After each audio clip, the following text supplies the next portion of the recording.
Good afternoon, everyone. Good afternoon, everyone. And welcome to WHCR's Harlem Emergency Preparedness Day. We thank you for coming out in the rain. It done cleared up, but you're going to get some great information. And before we get started, let me just do a little bit of house cleaning. In this room, we cannot have any food or beverages. You can have water, but that is the only beverage that you can have in this room. So please, ma'am, please, sir, don't have anything other than water. There will be a break during this program where we will serve you food in the WHR event space. And we have some food for you, honey. I'm talking okra, macaroni and cheese, some fish, some chicken, some rice. Oh, we got food, baby. So just hold your bellies, and when we take the break, you'll be directed to the back where we will serve you. Well, we ain't really serving you. You won't come up and get your plate. Well, I got you. All right? So at this time, I want to introduce to you our wonderful, brand spanking new out the pack for a couple of months now, our new general manager, Miss Keziah Glow. Y'all give it up for Keziah.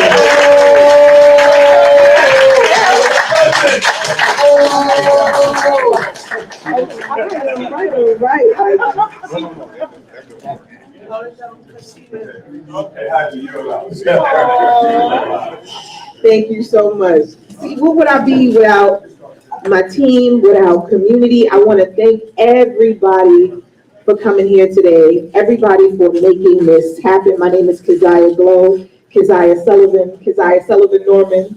I got a couple AKAs. But to you, I'm here for you. I want you to know that Harlem Community Radio is our community. And this is what we're doing today. This is what we're bringing to you.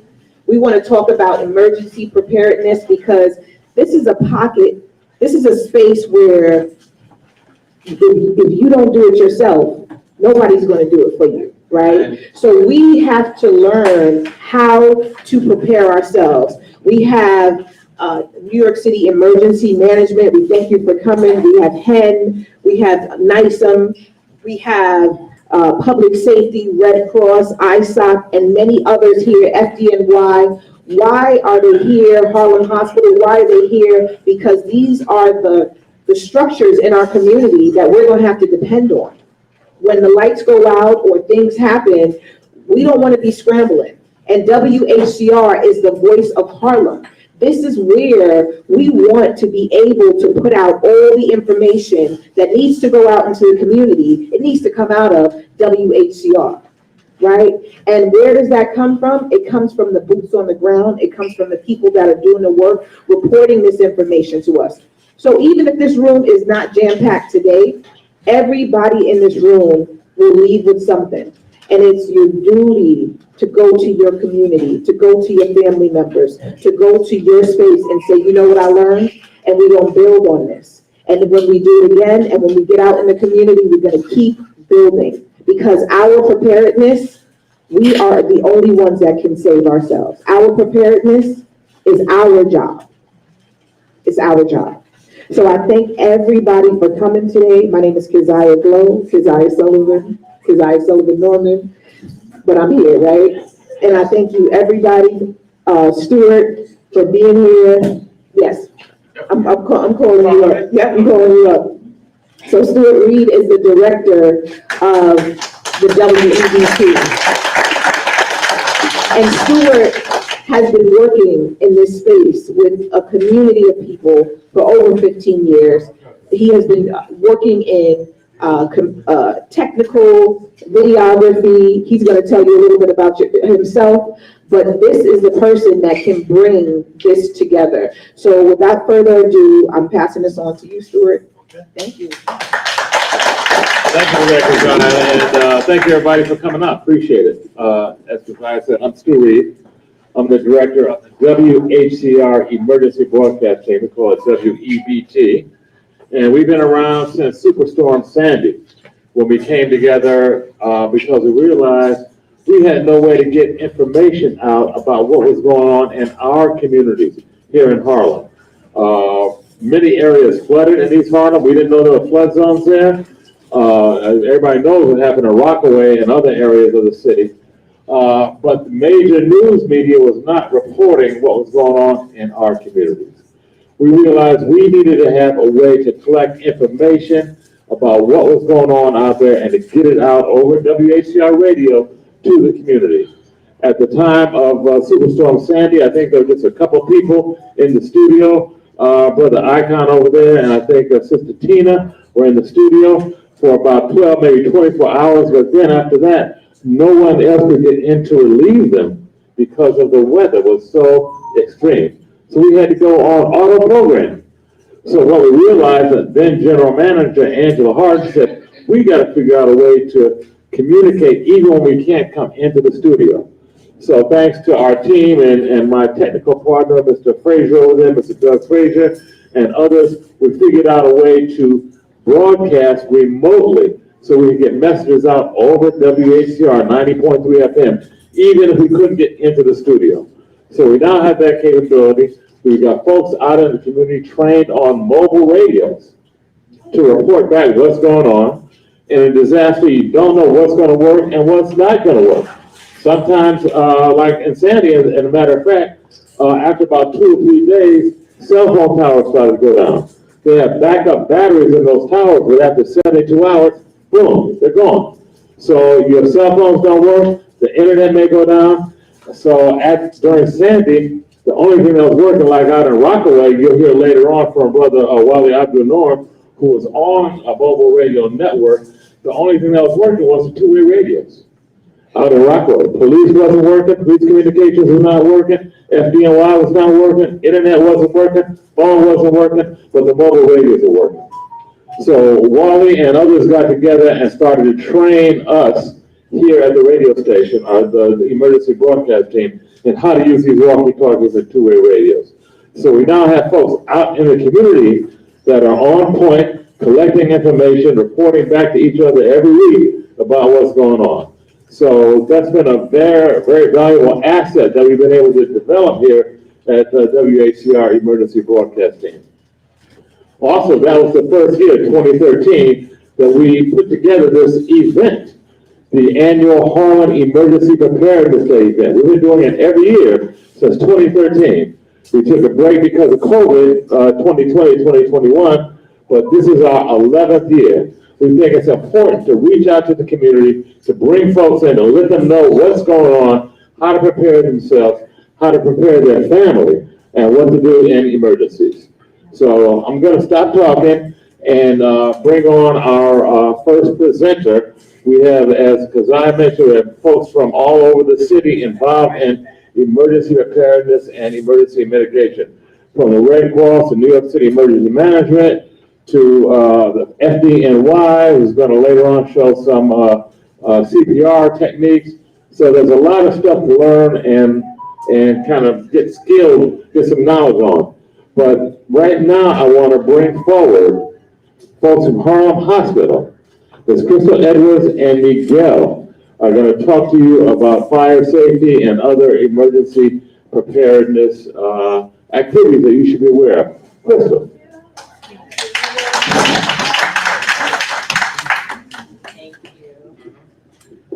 So hello, everyone. Again, welcome. We've been participating in this Emergency Preparedness Day, I believe, since you guys started from the State Building, correct? That's right. So it's a wonderful time for us to come out. So we're going to give you a little information about what Harlem Hospital does for fire safety. We also have some things, if you guys can stop at our table, some little trinkets. We don't have much left because they took them all, but we have a little bit left. Come and stop by and get some. So I'm going to bring my coworker Miguel up here. He's just going to give you some information about fire safety and how you can prepare to keep yourself safe in your homes and with your family. So you guys, we usually have our bullet, but it was acting up today, so we can teach you guys with the fire extinguisher. But no worry, next year we got you guys. Hello, hello. Hey, Harlem, how are we doing today? All right. Great. I need the energy a little bit higher. The energy is kind of low today. All right. All right. Don't gas me up. I get gassed up real quickly. So, my name is Miguel. I am the Emergency Management Director as well as the Fire Safety Director here in Harlem Hospital. My job is to make sure that everybody gets home safely at all times. My job today is to explain to you one of the procedures we follow. It's called RACE. RACE is an acronym: rescue, alarm, contain, and extinguish. What's rescue? Self-explanatory. If you see a fire, you call 911 immediately. You get everyone out the house, including pets, if possible. We all love our furry ones. Anyone got a dog here? All right. Yeah, we need part of the family too. How hurt would you be if a dog? I will be hurt. Even my catfish, my fish, everything. And the turtle. The turtle? I had a turtle once, too bit me. Threw him away. I flushed him fast. Alarm, right? Now you gotta bear with me. It's more of a freestyle because I'm used to containing in a big home, a big environment. We have a fire alarm system, automatic. Fire department dispatches immediately. When it comes to homes, it's a whole lot more different. Being that when the alarm happens, if you see fire, you have to call 911 immediately. One of the things I preface is that we have to train our little ones, kids, and everything, the importance of fire safety, importance of calling 911 and explaining to them what is going on, right? Contain. Fire needs oxygen to burn. So if you could close the windows, please do so, right? And most of our fires in the home happen inside the kitchen. One of the things we need to do is to never, ever leave, we all leave the kitchen to go do something, right? Happens to me. I almost had a fire, but luckily I was able to contain it. But one of the things we need to be more aware of is trying not to leave the kitchen. Most home fires happen inside the kitchen. Very terrible thing to happen, right? If a grease fire happens, who knows what not to do in case of a grease fire? Anyone knows? Yeah, no water. No water, that's correct. You know what happens to water? It's gonna spread all over the place. We don't want that at all, right? One of the things that you're able to do, if you can, is grab baking soda, believe it or not. You could throw baking soda on top of fire and it will kill it. If you're trained, the last part of the race, extinguish or evacuate. I preface people evacuate because most of us are not firefighters. We do not know how to fight fire. But if you do, I went down. I got a big voice. It doesn't even matter. I don't need this. We'll get that shorter for everybody else. If you're able to, right, and you have a fire extinguisher, please keep it close by, right? If you have a fire extinguisher, it needs to be known, right? You want to fight the fire within 10 feet. If you don't have a fire within 10 feet, you know what happens? You lose your hair like this. I don't want that for any of you. Don't even laugh at me. That's terrible. We'll go back to Turkey, get it back. It's easy. Then we're ready. I don't know. We're gonna get our hair back. It's easy. Thank God, right? But in the event that you do, for those who do have a fire extinguisher next to you, we have another acronym, PASS, right? You pull the pin from the fire extinguisher. You aim at the base of the fire, squeeze the handle and shoot. Left and right. It would be so much easier to have the little machine with me, but life be life sometimes, right? Any questions on fire safety, what to do, case of fire? I love it, energy, so hot, I love it. I have a question. There we go. So oftentimes, because there was just a big fire on 25th Street. Correct. And the courageous responded, which was great. But a lot of people in the building wasn't sure, like if the door is hot, you open it or not open it. And you may have said this before I came. No, I did not speak on that. She said there was a fire that happened recently on 145th Street area. In case of a fire, most of us know they touch the handle. Touch the back of the door with the back of your hand. The palm and everything's too sensitive. You're gonna touch it, you might burn yourself. If you feel the fire, you know what to do. If you feel it hot, what are you gonna do? Leave it alone. Make sure always call 911. That's the first thing we always have to do, right? If you can't get your neighbors out, you knock on their door and make sure they get out. If they owe you $20 and you don't knock on their door, I can't blame you. No. Don't laugh at that. It happens to everybody sometimes. That's not funny, but you're laughing. Amazing. One thing's important is installing smoke detectors in our homes in every room. It's only going to cost you $10, right? And if able to, within the length of your cable tow, you go ahead and you able to get yourself a fire extinguisher. Home Depot, $20, very small, little 5 pounds. Anyone will carry 5 pounds of it also. Is that good, right? You can test it once a week. They also have the little sheets that you can add. Yes. If you get the sheets and pads, yes, I'm trying to get you out. I don't want you to fight the fight. Crystal can help me and talk to you about the sheets. I speak of fire extinguishers only. I cannot lie to you about that. I haven't had a fire yet, and knock on wood, it keeps on happening.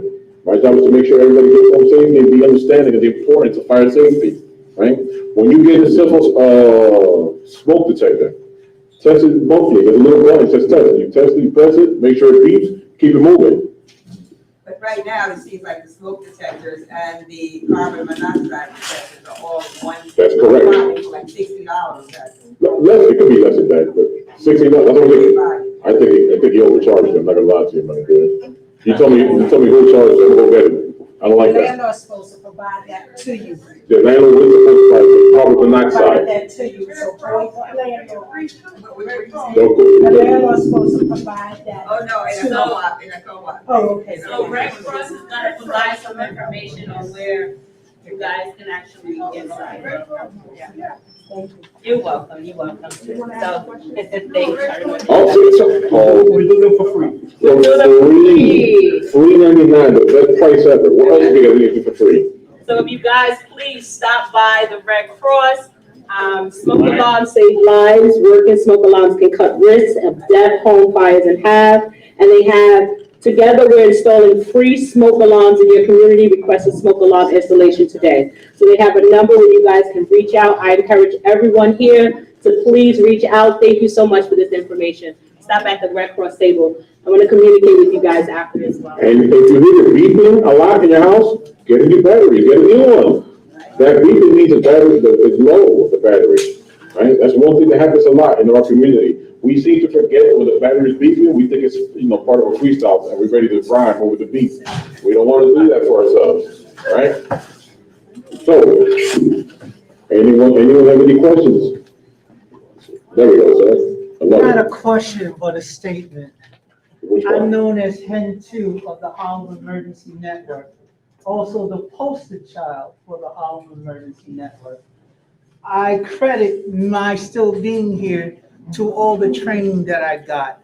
And I want to emphasize, if you ever have a grease fire, the last thing that you ever want to do is throw water on it. When I was not knowledgeable, I threw water on the fire and also the frying pan. And the fire jumped up, went on my cabinets, and my cabinets were on fire.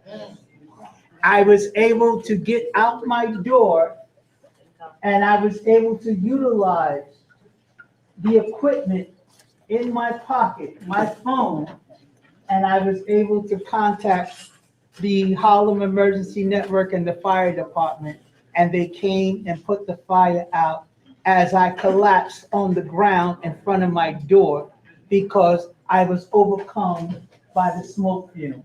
So please, take it from the poster child. Do not put fire, don't put water on a grease fire. Thank you. Thank you for sharing that. It is natural for us to try to fight fire with water. That is our first inclination. That's the first instinct. It happens to me all the time, right? But this is why I stress the importance of having a fire extinguisher. You could buy one at Home Depot for less than $20, for about $20, so the 5 pounds, and it goes all the way up. Reason being that those in Home Depot, fire extinguishers specifically, they can fight not only electrical fires, they can fight kitchen, regular home fires, and grease fires. That's why I'm very stressful. I have a fire extinguisher everywhere in my house, even in the bathroom, believe it or not. I'm not playing that. I'm not trying to burn. I already burned my hair once. I'm not trying to lose it again. Teaching our kids the importance of seeing fire and knowing what to do, which means either escaping through the main door or using the fire escape. Because we have to be, our main priority is to get out and get home. God forbid, anything happens to everybody, we lose our stuff, but we get to live to see another day. Right? Correct? I'm hoping to go. Now, one thing I want to stress about, lithium batteries. Yes. We all have e-bikes. Everyone, it's all over the place. Another reason to have yourself a fire extinguisher. These e-batteries, they're catching on fire all over the place. And it takes a tremendous amount of water just to try to fight these fires off. So when you're going through it, having a fire extinguisher, having baking soda on hand could help you with that. One of the things I tell people, you don't want to mix match the charging stations between one company and another company on these, right? You also want to be able to keep in the cool place away from sunlight as much as possible. I know we're going to ride around this daytime. It's fun. I love to do it too for my kids. But we have to be very cautious about storing it for a long amount of time in the sun, because the sun is overheated, right? And if you see a battery is swollen, dispose of it properly. You could call 311 and they're going to be able to help us understand where to dispose of it correctly. Ma'am? Oh, yes, should there be some kind of bill in place or some kind of law in place where landlords or property managers have to advise the tenants by notice, whether annual or whatever, about the if they have any kind of motorized bikes or whatever, about the lithium batteries, and have a penalty assigned to it if the occupant does not obey that law? Because sometimes people sneak things into their building, or they're charging something somewhere, or somebody let them use the basement, or the super did this. I think there should be some kind of bill if it's one that exists already. The issue with that, I look at it, this is just an opinion. I can't give you a straight defined answer, right? Your phone has a lithium battery. If you ever vape, has a lithium battery. Those things catch on fire all the time.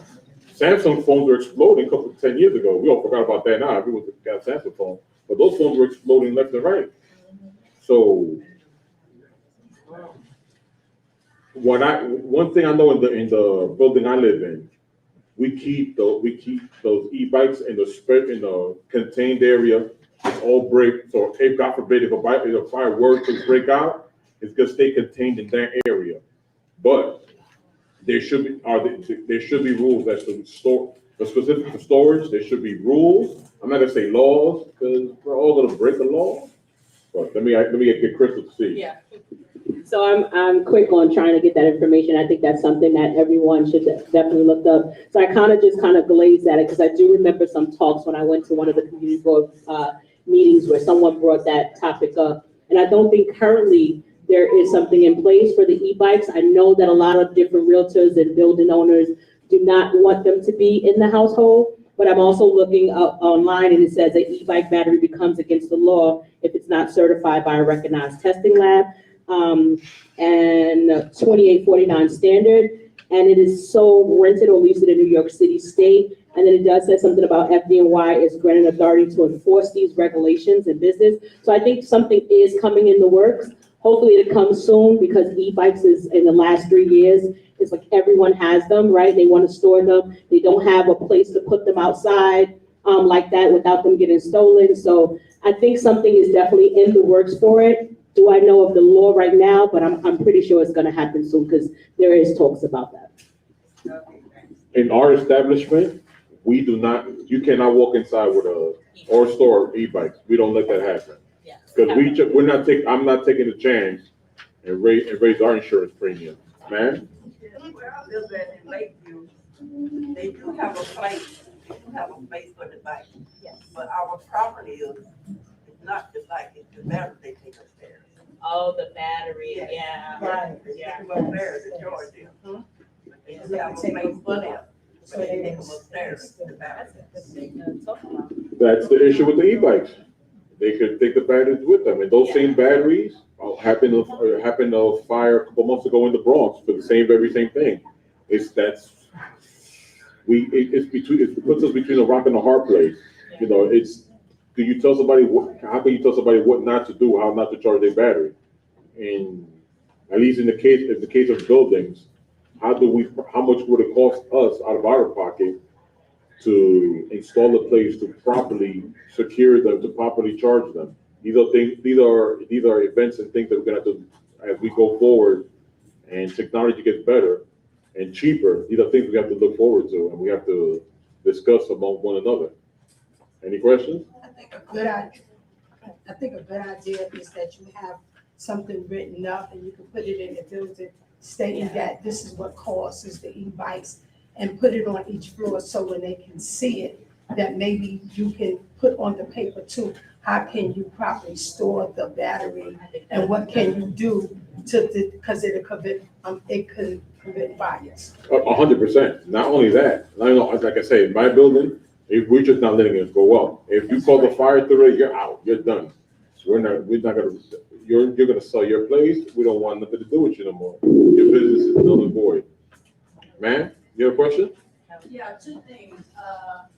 There's a new law that's coming out for people, anybody who receives a Section 8 voucher or any type of city vouchers, who lives in NYCHA, that now it is required that outside, which in my opinion is ridiculous in a sense, that inside your bedroom, every bedroom, and on the outside of every bedroom, in every room, the bathroom, the living room, the kitchen, there has to be a smoke. Yeah, they're starting to Smoke and, carbon monoxide. Yes. And as they said, the Red Cross, they'll put as many in your apartment as you wish for free. The second thing is, landlord is supposed to be required to tell every tenant's door is supposed to be checked. If I take my front door and I go all the way back, that door's supposed to slam.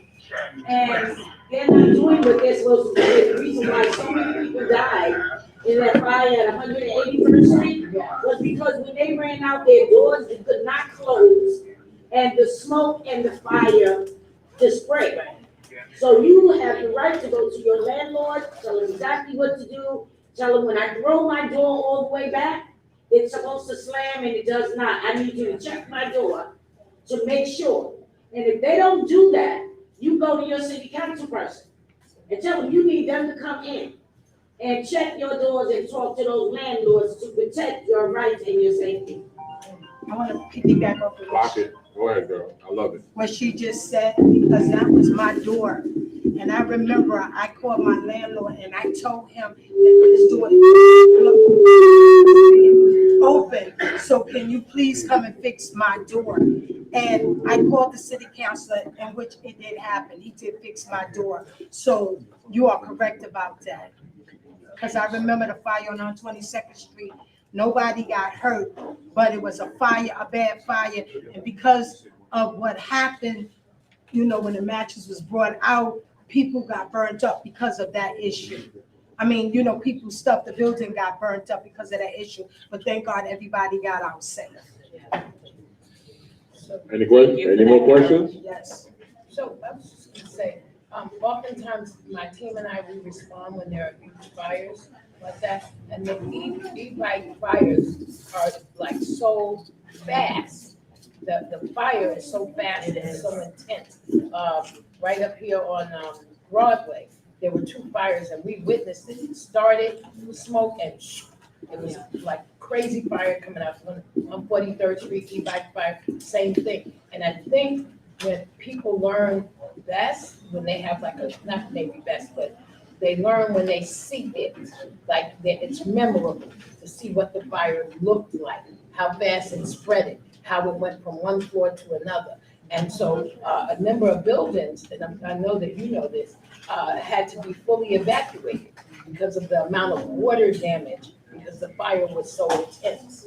And so I think when people are trained, so I'm suggesting that training happens in buildings where particularly you have a good number of tenants and they have kids that don't think about that, think it'll never happen. But it's serious. The e-bike fires are very, very serious and fast. Training is very important, and what it is, the amount, the speed, as you mentioned, the speed and the intensity of the fire. And we all know, most of us know that it's not usually the fire that kills people, it's the smoke. And the smoke will fill up your apartment so fast, before you know it, you'll be breathing it in. And your pass on collapsed before you're able to call 911. Luckily, our good brother from here earlier, he mentioned he was able to make that call out earlier, but if he hadn't, who knows? Life is funny. So I think, we all living in a time now where things that are introduced, because like I said, e-bikes are just something that we are now seeing within the last 3 years.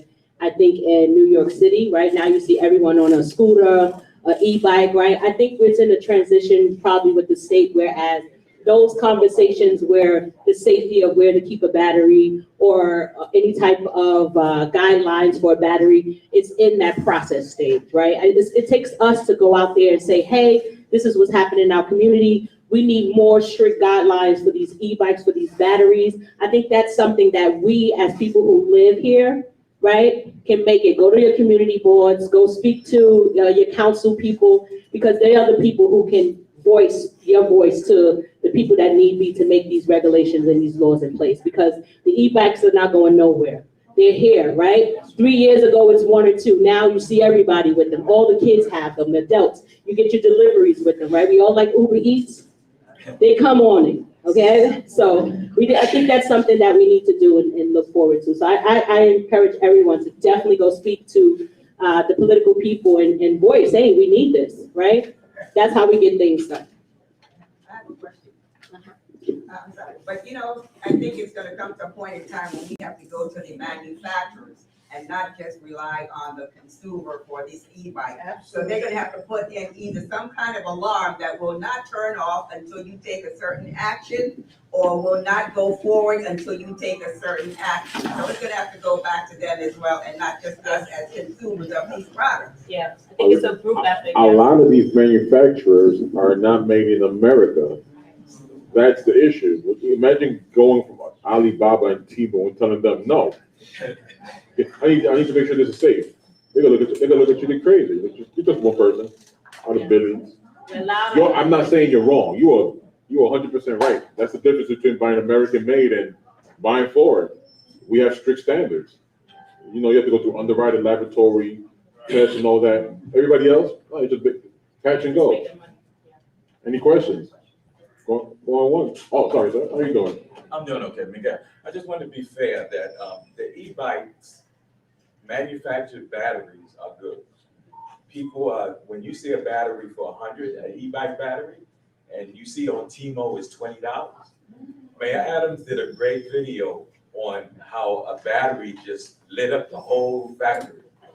It's the cheap batteries that are catching fire. The manufacturer licensed, as he said, by America are good.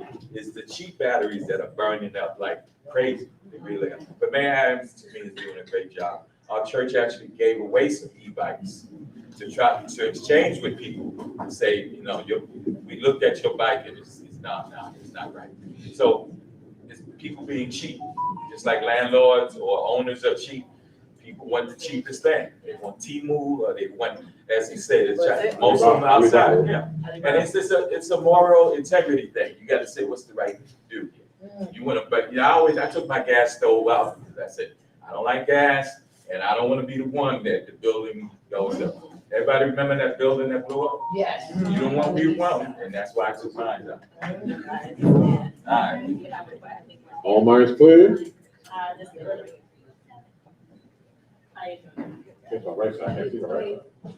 Ironically, his daughter, she lives upstate, and she called me the other day and she said that the building next to hers, there was a serious fire and the whole thing was destroyed. And they were suffering from smoke, and, but thank God no fire there. Yeah, and there were no lives lost. However, I told her quite a while ago to get an extinguisher. Yeah. And they didn't do it, her and her husband. Now, They got it. Good. So I would encourage everyone to do it. Yes. And I was saying about the little blankets. They have them, they work, right? And how I know they work, we had a cookout this summer and we opened it. And instead of, we usually throw the charcoal away, I ain't have to do that. Just put the blanket over it and it killed it. So that is something that you guys can buy as well on Amazon. It's like $10.99. Right? Maybe next year what we're trying to do is probably see if we can use our budget to kind of get some of those things. I just probably got to start early at begging for it. So by the time, I figure in February, by the time September come, I'll have it. All minds clear? All minds clear? Thank you all, we Thank you appreciate guys y'all. so much. Okay, thank you, Miguel, thank you, Crystal, they did a great presentation, give it up for them, huh? Okay. Now listen, I was so excited to bring them up and to have them talk to you that I forgot that the president of the university had a welcoming address for you guys. So it's only a couple minutes, I'm gonna play that now. This is President Vince Boudreaux, who's the president of the City College of New York. He's very interested and supportive of emergency preparedness, so just want to give him a couple minutes to say hello. Emergency Preparedness Day at City College and WHCR. I'm really sorry that I'm not able to be with you in person today. I haven't missed one of these days, I think, since becoming president at City College, but I'm away and wanted to leave a message. So the first part of the message is welcome. I think it's wonderful to have you with us. You're taking a really important step to learn about, educate yourself on what to do in case of an emergency. It's important to know these things, both for yourself and your family, your neighbors, loved ones, but also for our community. So thank you for being here. Over the course of the day, as we've had with other emergency preparedness days, you will be able to participate in. He extends his thanks to you for coming and wanted to just underscore how important emergency preparedness is. That's why you're here. That's why you're gonna be hearing from so many of the experts on emergency preparedness and mitigation. And right now, I'd like to bring up someone who's very well known in the community. She's been working for a long time on gun violence. And she's gonna talk about her work and what's going on in the Harlem community. Please welcome Aisha Sukkot. All right.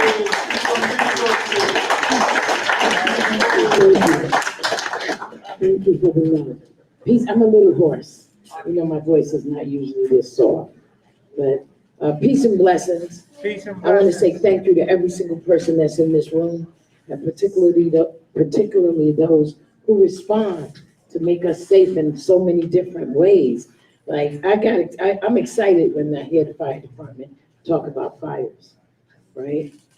So I didn't want to keep putting my hand up, but I'm excited that people are being educated about this. So I just also want to say, Keziah, you have been doing an amazing job. An amazing job. Y'all give Keziah some love. Amazing. It's not easy to take on something, not just this program, but something as big as a radio station. I run an organization and I know what day-to-day is, and people don't see that. So I want you to know I see you. I see you, and you're doing an amazing job. So, and you all support Keziah in her work. Okay, just continue to support her in her work, because doing this and making this bigger and greater is part of, I know, her thinking. On this. So my organization. I'm Dr. Aisha Sekou, the CEO and founder of Street Corner Resources. And I have to say that I'm truly elated to be here and to be talking to you all. So I'll just start with where we started. So Street Corner Resources is an anti-violence organization. That's what they say. That's how we started, because of the amount of violence that was going on in the community. And so I didn't have a team. I had me and the wisdom of my mother. And so I was asking my mother, because the kids were coming to my house and, you know, sitting on the stoop, and I would have things in the backyard, cookouts, you know, so my daughter's friends would be present at my house. You know how you have to make the present at your house, so you hear and see everything, right? So I always had the parties and the cookouts and, you know, the sleepovers and everything. But what I saw was that young people, thank you so much, that young people were beginning to lose life.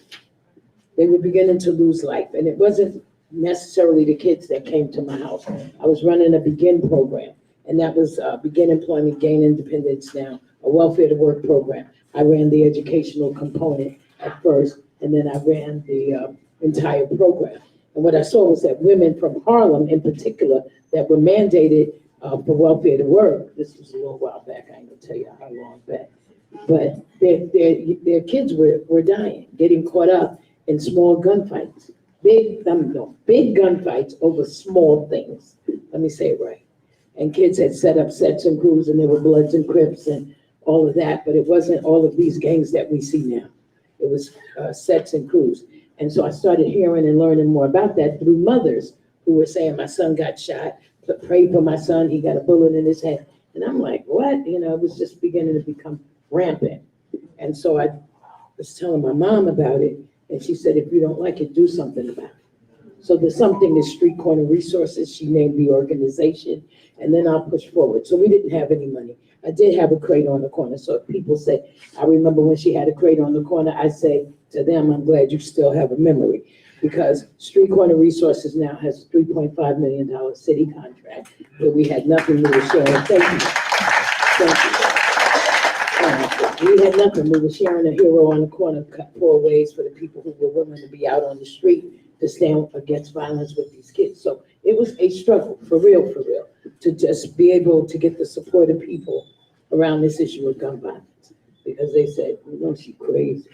She out there with them kids that shoot, taking guns, you know. Yeah, so sometimes you have to be a little different to do a different thing.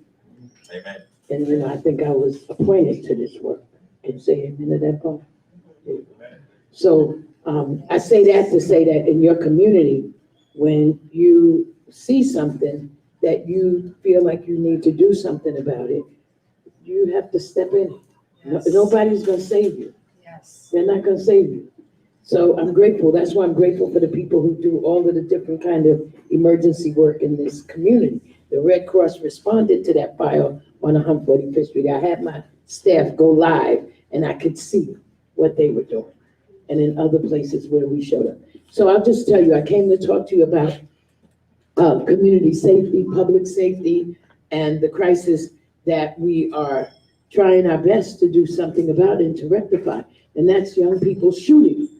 13-year-olds are becoming the average, the norm shooter. How many people knew that? 13 years old. Sorry, my voice is so hoarse. I can't put no energy in. Who said 12? Okay, well, I'm saying the norm shooter. So it could be 10. But what I'm saying is when you begin to look at the trend that is moving, the trend is toward 13-year-olds. And anybody know what that's attributed to? Do you know why? Anybody? You can guess. I can't hear you. Puberty is one thing. Poverty. Anybody know why? Poverty. Who? Poverty. It's always poverty, but anybody know why? Household issues. Okay. Huh? No guidance, leadership. Okay, no guidance, no leadership. Thank you for that. But you know, one of the biggest reasons are the games that are in your house. You ever sit with your kid or your grandchild and watch a video game? So when you say, why is the younger person shooting? Because we're training them in our house, in our household. We are training them to shoot because we buy the shooting games. And you know where those shooting games came from? Anybody? The military. So years ago, they started setting up, and I'm just gonna tell you this because you need information, right? So years ago, they set up video games for those who came to the armed forces and could not pull the trigger and take somebody's life. So they took them off the field and into what's called an incubator, maybe a room a little smaller than this. And you had to play those games to shoot, to desensitize. And now those games are in your house.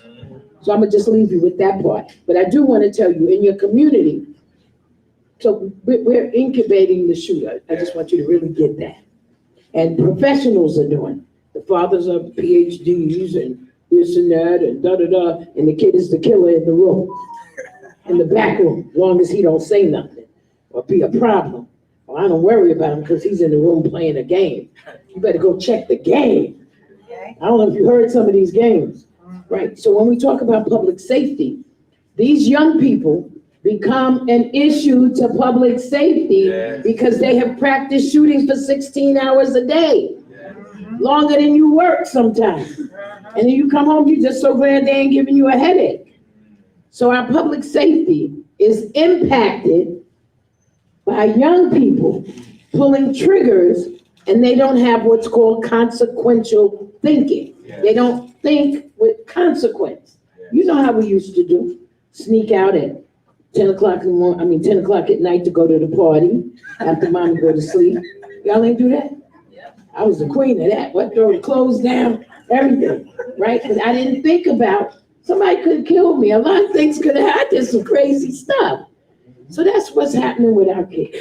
They're adolescents, like somebody said, right? They don't have the same guidance.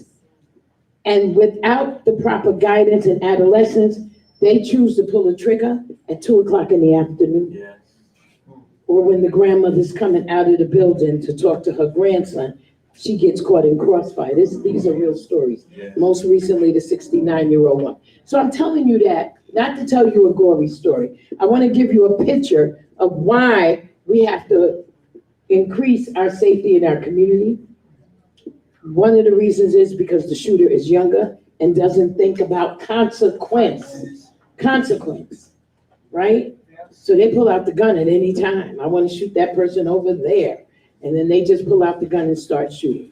And they don't think about the 25 to life. So people say, well, Aisha, what can we do? So one of the things our team does is we canvass the community at least 3 times a day when they're on. If we don't get a chance to canvass 3 times, we canvass twice. We have a contract at Harlem Hospital where we respond to brutal beatings, shootings, and stabbings. We respond to brutal beatings, shootings, and stabbings.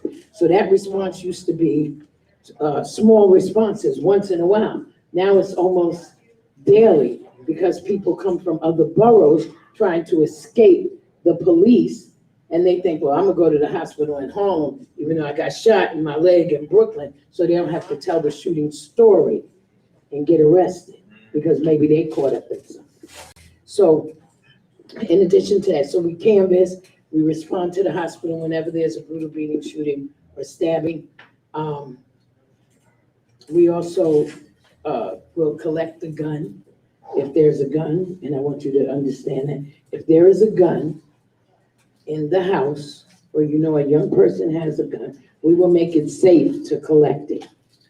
And I don't like to always say that because you're like, oh, the gun. Yeah, the gun. It could be in your house under the mattress. When the last time you checked the dresser drawer? And now they know enough to tape it to the bottom of the drawer, under the dresser. You know the last drawer on the bottom? Tilt the dresser over. There's a space between the floor. Come on now. Y'all ain't hide stuff when y'all were young? Come on. I remember that. Yes.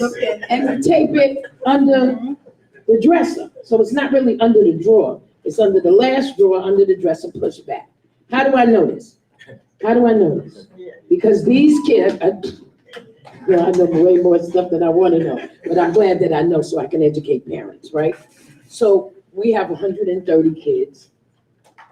I say we now, I don't say I, because people say we got a lot of kids. I don't have a lot of kids, I didn't birth them, but we take care of them. And then a lot of times we're fighting situations that they got caught up in, right? And then sometimes we have to go in the street with a kid we don't know. And the mother might be cleaning. My mother ain't never really cleaned my room, but the mother might be cleaning. And she'll say, I moved the dresser and the gun was on the floor, not taped, it was on the floor, under the dresser. So I want you all that are in this room, don't think because you're in here as a helper that you may not have a kid who needs help, okay? So, and I find out from people that you would never think, police officers, like people who are doing their best to raise their children, find guns that their children have because of what's happening in the street. So our public safety, our safety in public is being challenged because of these kinds of things. The ability to gain access to a gun is so easy. You can get that before you can, they can buy Xbox, sometimes cheaper, those video games and stuff. So what would I want you to know? Besides that kids hide guns in the house, right up under your nose, in the closet, in the room where you just throw stuff in and don't check it. That's the best place because you don't never go in there anyway, right? So one of the things I would tell you is to check the rooms in your house. Yes. Check those places that you forget about, Amen. that you don't think about. You're too busy, you working and you're doing, you never think that the gun is in the laundry room, all the way behind the washing machine, with the dust that comes out of the dryer, right? But if you look back there, either you'll know or you'll be glad that your kid ain't holding a gun. So that, please don't say not my kid. Yes. Please don't say not my grandson or my nephew or the one that I got living in my house. Because it could be any of them under any circumstances, because the pressure out here is so great. Amen. Got it? It's so great. So the good kid theory, I don't know what that means anymore, because there's kids that are locked up. I'm talking to a mother on the phone at night now, and very intelligent, great job, but I ain't got nothing to do with the kid that was with the kids that had 3 guns. Yeah. And this was outside, wasn't in her house. It was outside, recent. So I just want you to be mindful of that. Be mindful of your own house. The kids that you see in your neighborhood, it's an opportunity to talk to them. The one that you think is getting in trouble, if you remove the problem and help the person who could be the problem get out of the way, your building and your block is safer. What does that mean? It doesn't mean call the police on it. It means ask them how they're doing. Because they are already a public safety issue if they're out there fighting and arguing with people. That's a public safety issue. Yes. Means you walk out your building or in your hallway into a fight. And then what happens? Somebody say, yeah, just wait right here, I'm coming back. And they come back and they shoot up the hallway or the front of the building. I know I just missed a bullet on 40th Street. I was coming out, going in the building. You understand? I had to move from that building. I'm like, I don't want to worry about this every day like this. It was too many people. The chances were, the lower average was high, that I could get shot in that building.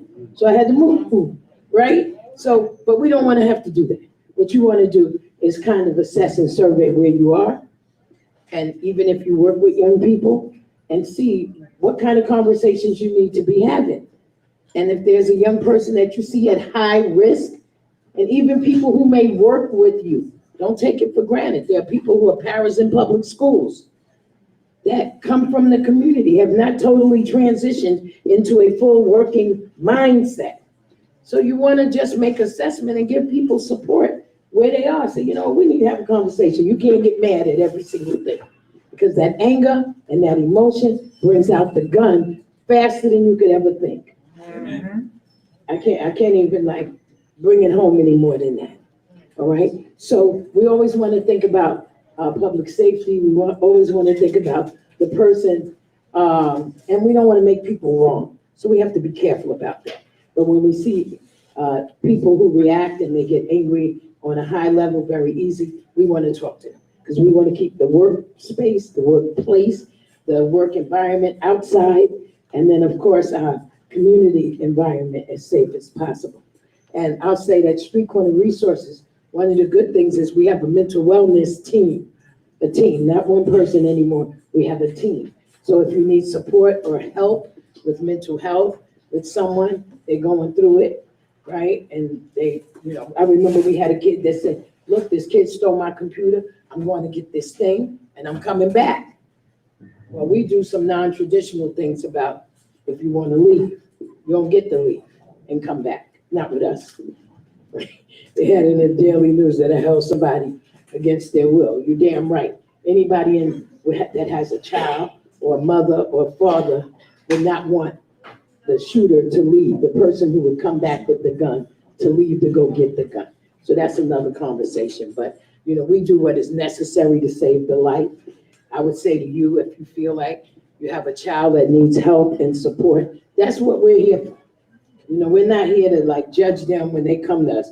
They come to us and tell us stuff that their parent wouldn't even know. And we don't have to always tell the parent. What we have to do is work on the thing that is driving the anger and the frustration and the feeling of rejection and non-validation. Yes. Because that's what's driving the shootings. It's not necessarily the problem I might have with you. That's not it. That's the thing that ticks it off, that triggers it. But it's really You know, I always say the trigger is pulled long before the trigger is pulled. So it's already the things that are set up, already that's been happening. I don't have a safe place to live, right? The gang members are taking my sneakers every time I get sneakers. I don't have my mother at home, making sure I eat something in the morning for breakfast. You understand? All of these are things that build up. I'm not doing well in school. They keep saying I'm slow and I don't have nobody helping me. That makes a kid feel like I'm in the classroom and I don't know the things, or I have a learning disability, or I'm dyslexic and nobody's teaching me so that I feel comfortable in that room. And now you become the subject of bullying, right? And bullying, you know, kids will commit suicide over that. They will also come and shoot up a whole damn campus over that. Y'all ain't paying me no mind, let me show you. Next thing you know, it's on the 6 o'clock news. So let's pay attention to our young people, because they are, I think, on purpose, in a certain sense, because of the things that are happening to them, becoming a public safety issue. And we don't have to paint them all with the same brush, but don't take anything for granted and get to know your children. So Street Corner Resources has a number of programs. We've grown immensely over the last couple of years. So we have a boxing program. Josh, put your hand up. So Josh started the boxing program. I call it creative aggression, where young people, yes, because we have to have a way to, for them to get rid of all of that energy, right, that they feel from not having good days, right? They can box it out, they can beat the bag, and not only that, they have a circle that they do where they talk about just regular life issues, situations with their parents, talk about the girlfriend or the girl they trying to talk to that won't talk to them. When you're 15 years old, that means something. I don't know if y'all can remember that, but that means something. You understand? It means something if the boy don't look at you or if the girl don't listen to you, you know. So we want to always support our young people with avenues to expend that energy. We also have a music studio. Young people make music, and we don't promote music with violence or negative language where you talk about somebody's gender or choice. We don't do that, or ethnicity. We don't do that. So young people have an opportunity to begin to think about, am I creating something negative that creates our community negative? Yes. And they think about it more, and they run it by us, and then they create music that doesn't do that. So when we talk about public safety, and then we have a whole host of other programs. We employ our kids. We right now employ about 65 young people. Probably in the next month, by the end of October, we'll be back to 130 young people. I'm trying to think of what else I can tell you. So we have conversations with them that are real. We don't cut corners. We don't bite our tongue. We don't, Minister. We don't bite our tongue, but we're gonna tell these kids in the way that they understand that there are things that they can't continue to do. So if you have an organization, an agency, you need us to come, and you know, this is the nice girl workshop, presentation. So we take them, we put them in a room, and we have a real conversation. I got you. Over the years, I used to take the shoes of kids who died from gun violence, and I would put them in the chair. So they'd have to pick them up and put them down. And then they'd be like, oh, whose sneakers are these? And whose sneakers are those? And somebody had the roller skates. The roller skates was an 8-year-old girl who was caught in crossfire. So I have to get some more of those things, but we'll bring them.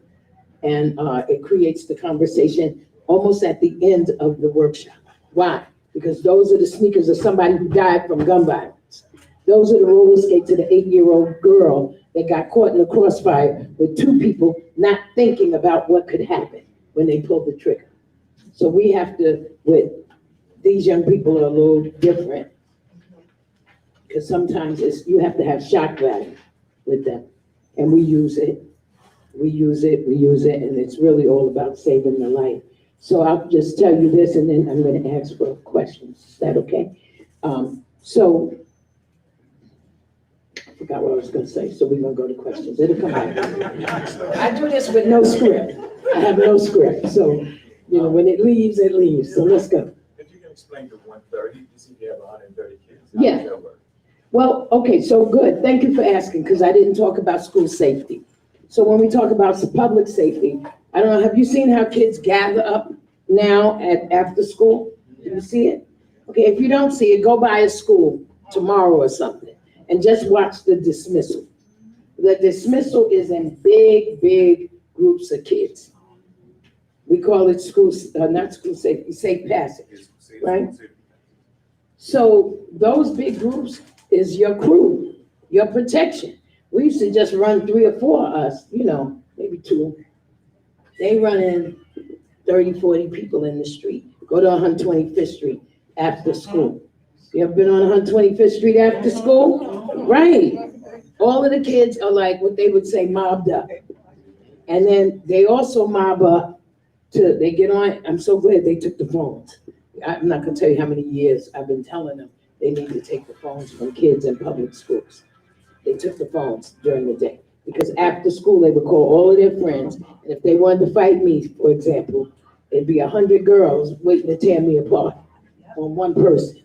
And then sometimes you see some of them end up with attempted murder charges, because the gang effect, that energy to hurt somebody, especially when you have a bunch of hurt people, all of that energy towards one person can easily take the life of the one person.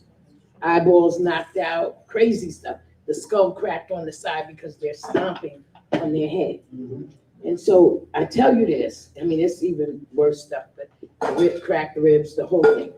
But if that behavior becomes infectious, it becomes infectious. And infectious behavior like that can have a kid that's just like, I just want to get in and get a kick and be in with everybody else. For that kid with that foot caught like that, stuck in the crowd, you can get a attempted murder charge, a murder charge. And so we're winding up having to call legal aid to help these kids get out of it. So what can we do? We can begin to talk to your children, talk to your community, go to your community board meeting, go to the precinct council meeting. So you hear what the precincts are saying about what's happening in your neighborhood. They give a report on crime stats. They go to ComStat, and they have to have reports that say how many shootings, stabbings, rapes, brutal beatings, acts of domestic violence, and they have to report on that. You want to listen to the report. What's happening and trending in your neighborhood? Is that Deetra? Well, I thought that was Deetra. Deetra does a whole play on gun violence. Good to see you all too. Thank you for all the support that you all have given us. Thank you so much. So I just want to take questions. I'm sorry, I talk so much. Every report card says she talked too much. So we'll start back there, and then we'll move up. Go ahead. So I just wanted to say that. Hey, everybody, if you want to get a question, so everybody can hear me. I can hear you. I apologize.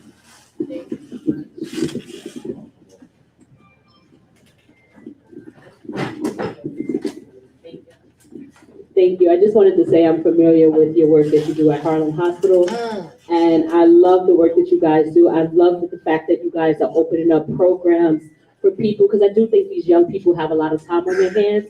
So that's why they're playing the video games. That's why they're looking for trouble, something to do after school. I know when I was growing up, I had after school programs to go to. I had things that would, occupy my time. So you guys, I just want to commend you. Thank you. Commend you. I see none of you guys, but I've seen a lot of you guys come up to the ICU and stuff. So I appreciate everything that you guys do. We were in ICU, last week? Yeah. So thank you for that. And keep doing what you're doing. I hope you guys continue to grow. And before you leave, can we get your address? Yeah, we're gonna give you full information and a button. How about that? Thank you. But thank you for your work. We always like when the community sees the team, and it's okay to talk to them when you see them. And we want to develop more and more engagement, relationship. We used to talk to each other at one time, people come in the room and talk to each other. And we don't do that. And so when we say, why are those kids acting up? Those kids belong to those people that you don't speak to. Those kids belong to those people that you don't speak to. So that's, so thank you for that. Go ahead. Yeah, Dr. Sekou, I just want to use your mantra, I speak of peace. That's right. And when my brother, our brother, Akil Rose was alive, you and him stood in the gap between our young people and our community when it came to gun violence. And so on behalf of the Circle of Brothers, I want to personally thank you while I still have breath in my body. You have been our keynote speaker at our Youth Solution and Survival Summit, and we appreciate the work that you do. And I want to say to you all, as Sister Aisha often has taught us and told us, our young people don't care about how much you know, but they want to know how much you care. Thank That's you. right, that's right. Thank you for that. That's right. That's right. Well, I don't need no mic. I just wanted to know, how can I get a teenager to come to your organization to learn more about this? So the first thing, because you said, how can I get a teenager to come, not for us to come to them. So we will come if you need us Okay. to. But you know what? What usually gets them there, it's not just because you say they have an after-school program. That's so played out. Like, we went for that. But they don't see the value in that the same way. So, but money, when they can buy them sneakers for $200 and they get a job that's gonna pay them to be there, that's usually what gets them there. Once they get there, we got the rest. They're in What a is the headlock. age limit? Because especially if they need our help, we hold them. And what is the age limit? 14 to about 21. Yeah. Thank you. Okay, but I want to say that we like when they get there, you know, sometimes it takes like a week or whatever for them to get adjusted to being in a new environment. And what people have to understand, it's a lot of beef going on out here. Beef is a fight between two different groups, right? Over whatever it is. You stepped on my sneakers, I went and got my boys, now I come back, you got your boys, now we had a fight, and then every time we see you, we're gonna be arguing, beefing with you. So some kids can't come in certain neighborhoods. They can't. So I want people to understand it. People are like, why they can't? It wasn't like us. If able to go to every center party and do all that. No, they can't go in certain neighborhoods because of beef. What do? We try to resolve and mediate the beef. Can you always do that? No. So we have to respect that we may have to set up an internship for the kid that you may bring, because you may not know nothing about any of this, right? You might say, well, why isn't Day involved in anything? Because he can't even come out the door. Why he got on a black, I'm glad you asked this. Why he got on a black shiesty mask, his whole head covered, and in 80-degree weather and a central hood on his head. 80-degree weather. If your kid is walking around with all black, and I'm not gonna leave out the black glove. So if they're walking around like that, they got beef. Somebody's hunting them, and they're hiding from the hunter. You understand? Nobody wears, just put on a hoodie when it's 80 degrees outside, and just see what they endure. And you have to think about the why. Why do they have that on? They're hiding because they got beef. And if they got beef and you're with them, you got beef too, because they're shooting you trying to get to them. I'm just gonna tell you the truth. Got it? Somebody say, I got it. Right, so if your kid is running around with a hood and a mask, you bring them, that's really when you call us too, okay? Because we need to deal with that, because that puts you in danger and other people in the neighborhood. Next question? Yes. Yes. Dr. Sekou. Yes, sir. We know there's a lot of young parents out here with children that's probably not too much older than they are. Right. How do we engage the young parents? Okay, You know, so. because there are households with two-parent households, there are households with one-parent households. How do we engage them young parents? Yeah, no, great question. And some households have two very young parents that will come. So I'm glad you asked this. Yo, pushing my brain. So at some of these beefs after school where y'all see all them kids, like on 125th Street, the kids are beefing and the parents come and beef too. Yes. They fight. They come with the knife to give to the son. Yeah, and then they want to call us to get the son out. But that's another story. So one of the ways, and we're working on this. So I just got off of Zoom today. Street Corner Resources will be in a couple of public schools this year. Not that parents come to the school, a lot of them don't. You can go to the PTA and maybe find 8 parents in the room. So we're looking at what campaign can we do to get parents to be more involved with their kids? Because when we see the parent, the kid is dead. The kid is dead or clinging to life or locked up for shooting somebody. And the kid doesn't even remember that he pulled the trigger because he was high on lean and other stuff. So, it becomes a whole complicated thing. So what can we do? We can begin to talk with young people. And then you find out, I got you. We find out what the carrot is. There's always a carrot, the thing that you can go like this way. If they like to box, you say, you know what, I know this place, they got a boxing program. They ain't got a lot of space. But if I get you over there, I could get you in. And leave it. Sometimes we overtalk stuff, right? Because we want to save them. And I have been guilty of that. Sometimes less is more. Just leave it. Walk away, say, I got a program for you. I'm going to talk to you when I get back. Don't even give them everything at once. Make them want it, So we have to use all of the intelligence that we have to pull them with us. You understand how up in here people talk about who they were back in the day. Back in the day, these kids don't care that you was the big homie and the big drug dealer and how many cars and women you had. They don't care. That's not the way to get them anywhere. Okay, so I just want people to be clear about it. Thank you for the question. Dr. Sekou. Yes, sir. Audrey Willie from Circle of Brothers. I just wanted to commend you on your work. And I wanted to ask you, if it has not been done already, how can we get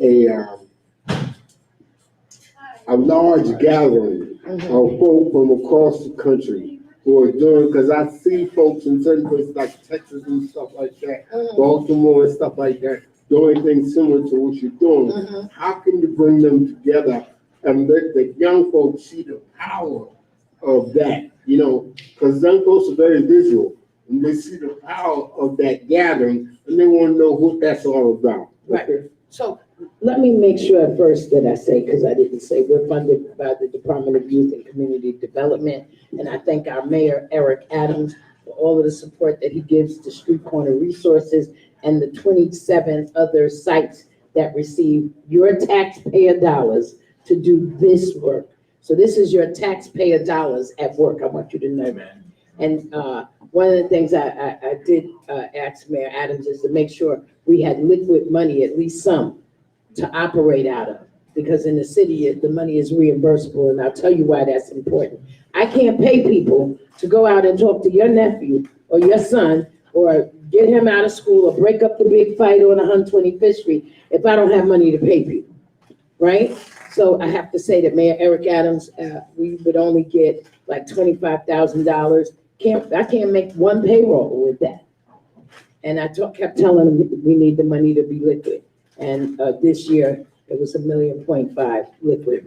So I just want to tell you, when people don't talk about the positive things that are happening within our city government with this current mayor, he really moved to make sure that we had the money to help interrupt violence. And not just violence, but some housing stuff, but I won't talk about that right now. But did I answer your question? What I wanted to point, the focus was really, how can you get a large? So these are the things. We can do that, and we have in the past convened other people who do this work. But I'm going to tell you what happens in Dallas. I just left Dallas, right? I oftentimes speak across the country, do workshops, that kind of. What happens is there's no blueprint for this, like no template. What happens in Dallas happens in the culture of how Dallas, Texas is, right?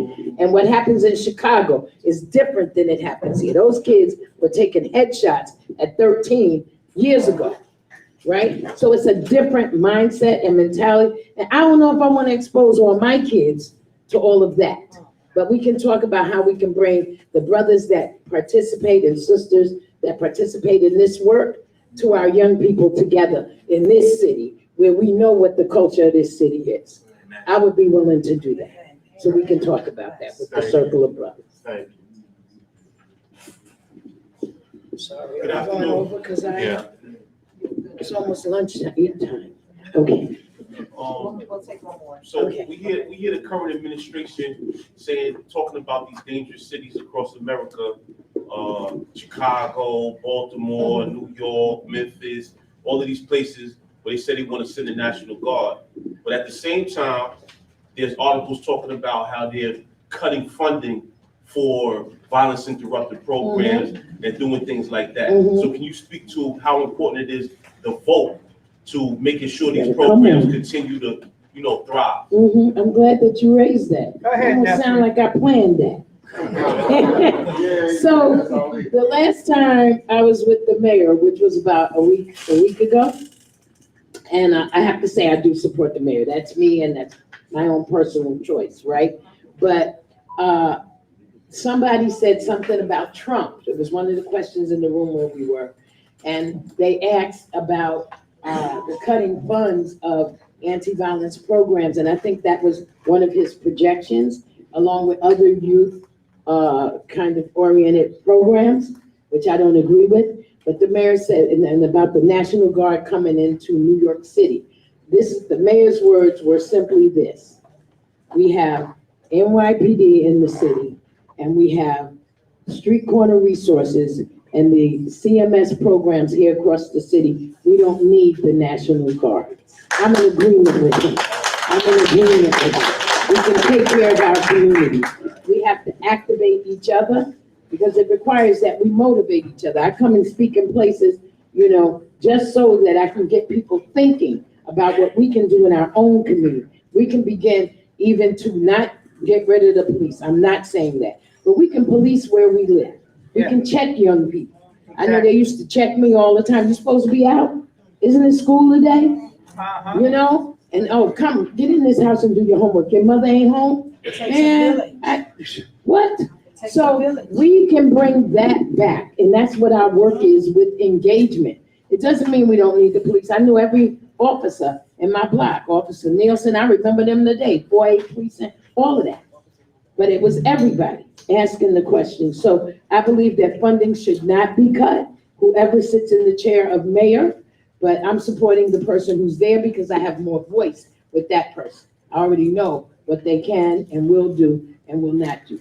So that's me. So I'm saying, if people are not registered to vote, get registered to vote, because public safety has to do with what we have in this city to help prevent violence. You had your hand up for a minute. We're gonna come to you and then we're gonna go eat, right?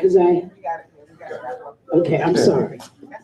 But I'm glad that we have this kind of interest. It is. Yeah, I'm so happy. I probably won't sleep good tonight. I get so excited that people are interested in talking about this. I want to make this real clear. I'm congested also, so please forgive me. Bear with me. I'm a retired nurse, and I have worked in Harlem Hospital and North General Hospital for many years, and I witnessed firsthand the trauma, that results from gun violence, stabbing, drugs, and what have you. And it hurt me so much to see the young people, how they were perishing, One thing I think should be done is all of the churches, the mosques, synagogues, temples should all be open to these children. Thank you. After school. Thank you. Not only that, but when I was Yes. growing up, we had community centers that was open to us until 9 o'clock. The schools were open until 9 o'clock at night.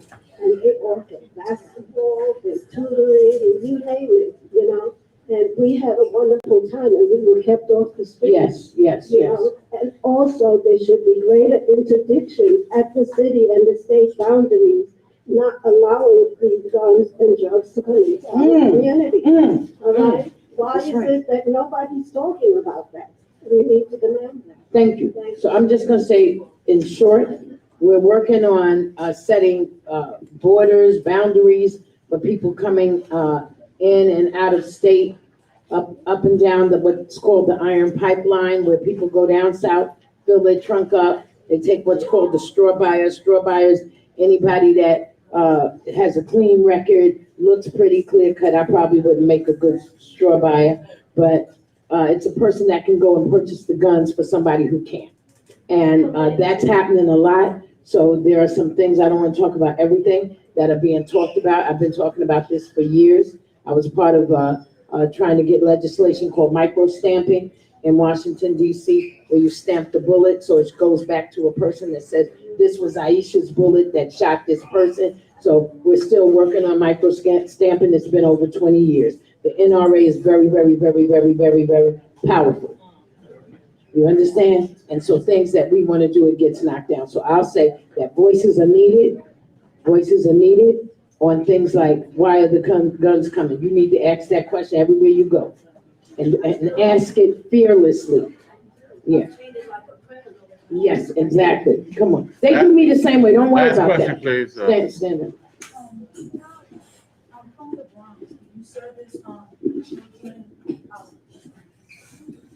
You go to different boroughs. So there's a cure violence, there's actually 1, 2, 3 cure violence sites in the Bronx, maybe 4. It's SOS, Save Our Streets, Bragg, RTG, and what else? That's it, that's 4. Right, okay, so, yeah, because SOS has 2. Oh, yeah, okay, so, so there are a number of sites there. Not everybody's like us, because I told you I'm a little different. I don't stay in the box. We have a model that we follow called Pure Violence. It was designed by somebody that didn't look like us and doesn't have the understanding fully of culture in different communities across the country. So you can't provide a template to every single place. It's not exactly the same. When the white boys are shooting in Iowa, it's different. When they're shooting and the black boys in Harlem are shooting, it's different. It is a different mindset and culture. So we can't paint everything with the same brush. And it's really not race, it's the culture of the place that you come from.